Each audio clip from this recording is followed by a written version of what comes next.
자기야, 이 멍 남편이 또 손댔나? 뭐 그렇지 뭐. 아니 자기 남편은 도대체 뭐 하는 사람이고 허구한 날 폭언에 폭행해. 그냥 이혼해라. 이혼? 말이 쉽지. 애가 셋인데. 여보. 어?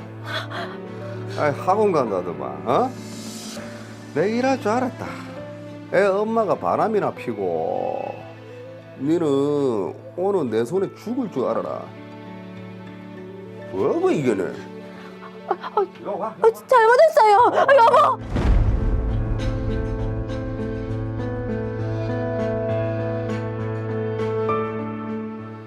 새 키우기도 힘든데 남편은 허구한 날 때리고 욕하고 이제는 바람까지 피운다고 난리니 살아서 뭐 하겠노. 나 하나만 사라지면 모든 고통이 끝나겠지.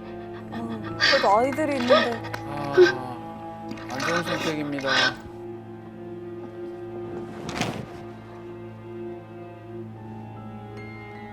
지영아, 지영아, 내가 어딜 갔나? 지영아, 지영아, 119, 119, 여기 사람이 쓰러졌어요. 좀 빨리 좀 와주세요. 지영아, 왜 그랬는데? 무슨 일 있어? 무슨 일은 잠이 안 와서 수면제를 좀 먹는다는 게 좀 많이 먹었다. 엄마 걱정 마요. 진짜지? 응.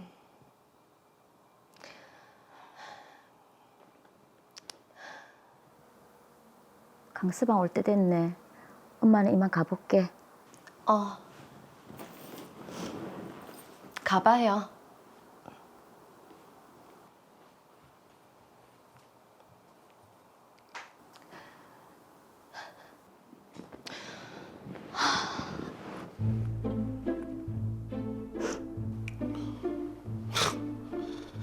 아니, 남편이 왔는데 침대에 쳐들어 누워 있고.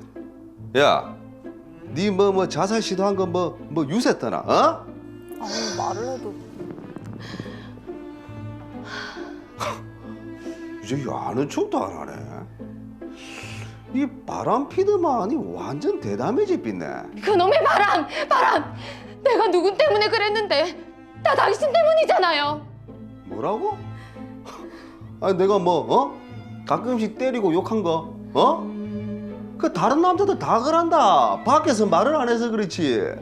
뭐라고요? 왜? 오늘도 좀 맞을래? 야, 보니까 오늘따라 말대꾸가 좀 심하다. 야, 안 되겠다. 오, 잘못했어요. 여보. 내가 잘못했어요.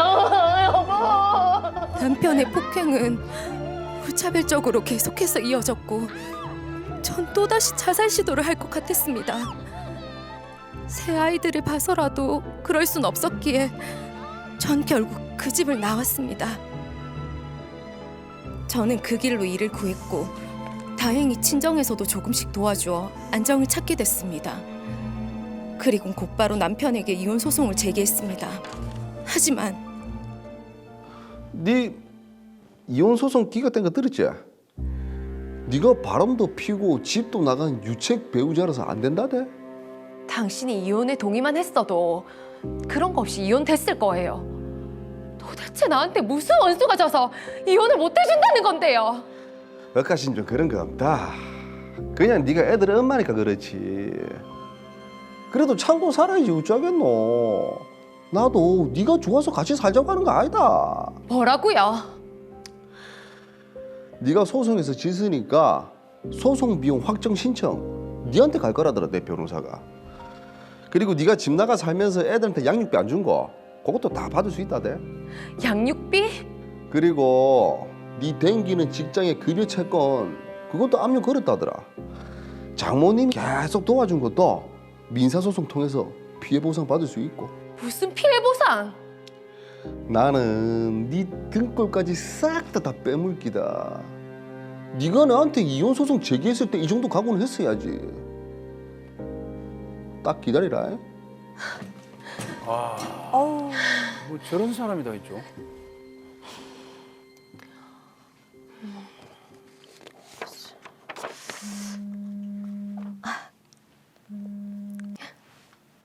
우리 딸. 엄마 보고 싶어서 전화했나? 엄마도 보고 싶지. 응.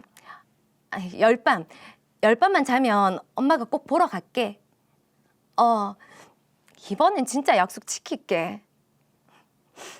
사랑해, 우리 딸. 아유, 아이들이 얼마나 눈에 밟힐까요? 민지 너무 보고 싶은데 남편이 순순히 문을 열어줄까?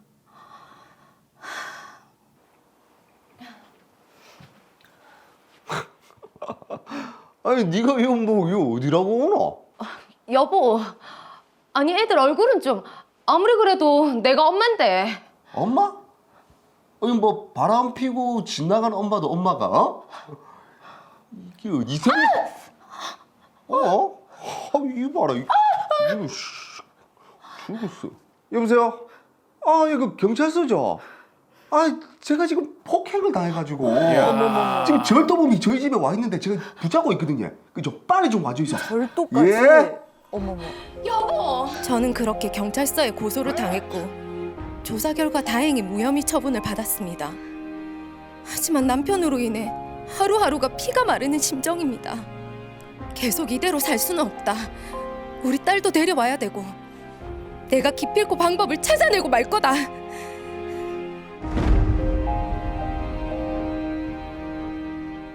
아, 네, 오늘 사연의 주인공 허지영 씨 정말 막다른 길까지 내몰린 심정일 것 같아요. 아, 그렇습니다. 내가 기필코 해결책을 찾아드리겠습니다. 사건 정리해 보겠습니다.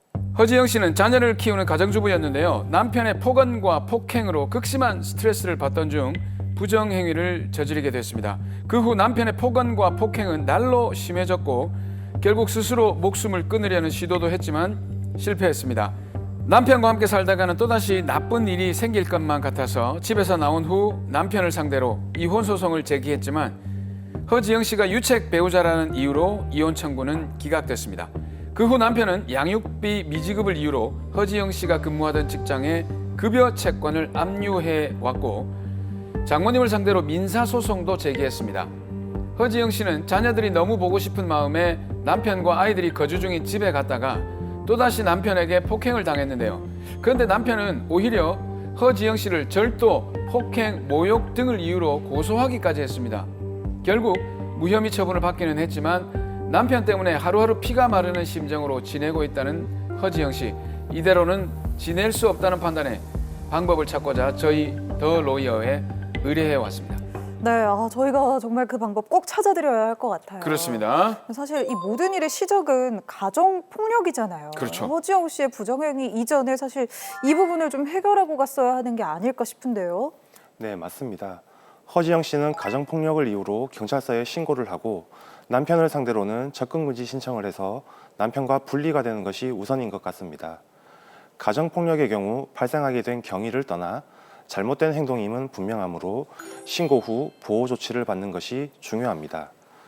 가정폭력 가해자는 경찰 조사 후 법원에서 상응하는 처벌을 받게 되어 있고 관련 이혼 소송에서 유책 배우자가 되기 때문에 꼭 참지 말고 신고하시기 바랍니다. 자, 그럼 이후 상황에 대해서도 하나씩 짚어보도록 할 텐데요. 이 허지영 씨가 강하준 씨와 이혼 소송을 한 차례 진행을 했었는데 이때는 유책 배우자가 돼서 패소를 했단 말이에요. 그 이유부터 좀 짚어봐야 할 것 같습니다. 네, 제가 사건을 미리 좀 조사해 봤는데요. 허지영 씨의 경우 이혼을 원해서 소송을 제기했지만 남편이 이혼에 반대하게 되면 결국 법원에서는 어떻게 혼인 파탄에 이르렀는지와 파탄의 원인을 살펴보게 됩니다. 우리나라 법원은 유책 배우자의 이혼 청구에 대해서 아직은 보수적으로 판단하고 있기 때문에 허지영 씨의 부정행위를 이유로 유책 배우자의 이혼 청구를 기각했습니다. 네. 아무리 그렇긴 해도 사실 이 남편의 가정 폭력이 너무 심각한 상황이고 아내의 부정행위도 사실 남편의 폭언과 폭행 때문에 시작이 된 거였거든요. 왜 이런 사실들은 전혀 어필이 안 되는지 그게 좀 그러게요. 궁금하네요. 네. 만약 허지영 씨가 부정행위를 저지르기 전 가정폭력을 이유로 신고를 하는 등 112 신고 내역서가 존재하고 남편의 처벌 전력이 확인된다면 이혼 청구가 인용됐을 수도 있습니다. 그러나 허지영 씨는 남편의 가정폭력에 대한 신고를 한 적이 없었고요.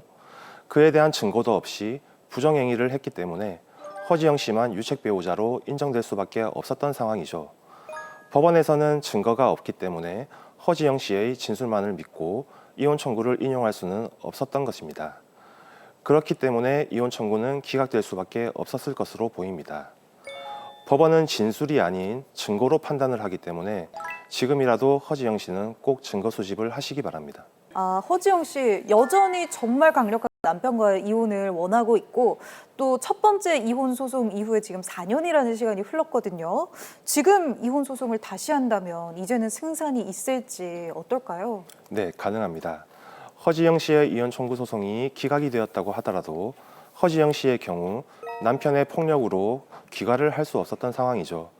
그리고 남편은 이혼을 원하지 않는다고 했으면서도 적극적인 화해 노력을 하지 않았습니다. 네네. 그러면서 자연스럽게 별거 상태에 접어들었고 수년이 지나게 되었는데요. 이런 상황에서 남편 측이 화해 노력이 아닌 허지영 씨를 상대로 오기 내지는 보복적 감정에 기인한 행위들을 한다면 이혼 청구는 인용될 수 있습니다. 네, 알겠습니다. 그러니까 남편이 이혼을 원하지 않았는데 그렇다고 해서 뭐 관계 회복을 위해서 노력을 한 것도 아니란 말이죠. 이런 부분이 이제 이혼 사유가 이번에는 될 수 있을까요? 네, 허지영 씨의 최초 이혼 소송을 살펴보면 피고인 남편은 이혼을 원하지 않는다. 아직 허지영 씨를 사랑하고 아이들을 위해서도 관계 회복을 원한다는 취지로 재판에 임했다고 합니다. 그래서 허지영 씨의 이혼이 인용되지 않았는데요.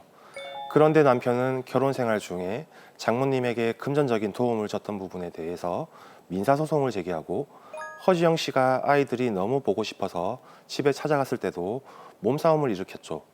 그것도 모자라서 남편이 아내 허지영 씨를 폭행죄로 고소하고 이에 더하여 물건이 없어졌다는 이유로 절도죄로 고소를 하는 등 관계 개선이 아니라 허지영 및 허지영의 가족들을 상대로 각종 고소 및 민사소송을 제기한 점 등은 충분한 이혼 사유가 될 수 있습니다. 어쨌든 이 첫 번째 이혼 소송 당시에 적용됐던 유책 사유는 이제 허지영 씨의 부정행위였는데 이제 두 번째 이혼 소송을 할 때는 그 부분을 고려하지 않아도 되는 건가요? 이 경우에는 첫 번째 이혼 소송의 유책 사유가 어느 정도는 희석된 것으로 볼 수 있겠고 네. 이후에 남편이 혼인을 계속할 의사가 전혀 없었음을 적극적으로 소명한다면 유책 사유가 허지영 씨에게 있었다고 해도 이번 소송에서는 충분히 원하는 판결을 이끌어낼 수 있을 것으로 보입니다. 특히 남편의 행위들을 들어서 결국 첫 번째 이혼 소송에서 이혼에 반대한 이유가 허지영 씨를 사랑해서라기보다는 부정행위를 저지른 허지영 씨에 대한 원망, 증오, 분노에 기인한 것이었다는 점을 강조해야 되겠습니다. 네, 알겠습니다. 그리고 이제 허지영 씨가 집을 나갔잖아요. 그러면서 아이들과 멀어졌는데 그동안에 이 양육비 미지급을 이유로 또 남편이 급여 채권 압류를 했습니다. 이것도 좀 억울한데 어떻게 해결하면 좋을까요? 네, 양육비는 이혼 소송과는 별개로 생각하셔야 하는데요. 네. 비양육자는 양육자에게 양육비를 지급해야 할 의무가 당연히 있습니다. 허지영 씨가 만약 양육비를 미지급한다면 급여 채권의 압류를 풀 방법은 없다고 보시면 됩니다. 네, 좀 그렇네요. 네. 근데 제가 이 사건에서 좀 궁금했던 게 남편이 장모님을 상대로 그동안 도와줬던 돈을 민사소송을 제기했단 말이에요. 이게 지금 사람이 할 짓입니까, 이게? 네, 제가 사건을 좀 더 조사해 봤는데요. 남편은 당시 사업을 해서 경제적으로 풍요로운 상황이었고 허지영 씨의 친정 식구들은 형편이 어려운 상황이었습니다. 남편과 허지영의 사이가 좋을 때 남편이 장모에게 돈을 빌려준 사실이 있었는데 이 돈의 성격을 대여금이라고 주장하면서 소송을 한 것입니다. 실제 현실에서도 이런 경우들이 흔하지는 않지만 가끔 발생하는데요. 남편 강하준 씨가 소송을 건 것은 역시 허지영 씨에 대한 악감정으로 인한 보복적 감정에 기인한 소송으로 보입니다. 네, 결혼 생활 중에 이제 친정 식구를 도와준 건데 이제 와서 내놔라, 금전적으로 돌려달라는 건데 이거 법원에서 어떻게 받아들여질지 궁금합니다. 금전을 교부하는 경우에는 빌려주는 대여금일 수도 있고 호의로 도와주는 증여로 볼 수도 있습니다. 보통 가족 간의 금전 거래는 증여로 보는 것이 법원의 기본적인 입장이며 허지영 씨의 모친이 적극적으로 대응을 한다면 남편의 주장은 기각될 가능성이 매우 높습니다. 네, 이 부분도 정말 정신 바짝 차리고 대응을 잘 하셔야 될 것 같아요. 그렇습니다. 네, 이 경우에는요, 참 이혼 소송도 소송이지만 소송이 마무리되고 나서도 남편이 보복을 하지 않을지 이 부분도 참 걱정이 됩니다. 이 부분에 대한 대처도 이후에도 꼭 필요할 것 같아요. 네, 남편이 유선상으로 폭언 및 협박을 하거나 직접 찾아오는 경우 그 즉시 경찰에 신고해서 도움을 요청해야 합니다. 네, 마지막으로 많이 지쳤을 의뢰인 허지영 씨를 위해서 한마디 부탁드리겠습니다. 부정행위에 대한 책임은 남편에 대한 위자료를 지급하는 방법으로 그 법적인 책임을 부담하는 것과는 별개로 부정행위자라고 해서 남편의 폭력을 받아들여야 하는 것은 아닙니다. 허지영 씨는 자신이 유책 배우자라는 생각을 버리시고 다시 이혼 소송을 제기하셔서 반드시 남편과의 관계를 새롭게 정리하시길 바라고요. 소송이 진행되는 중에도 그리고 소송 후에도 남편으로부터 폭행, 협박 등 남편의 범죄 행위가 있다면 즉시 경찰서에 신고하시기 바랍니다.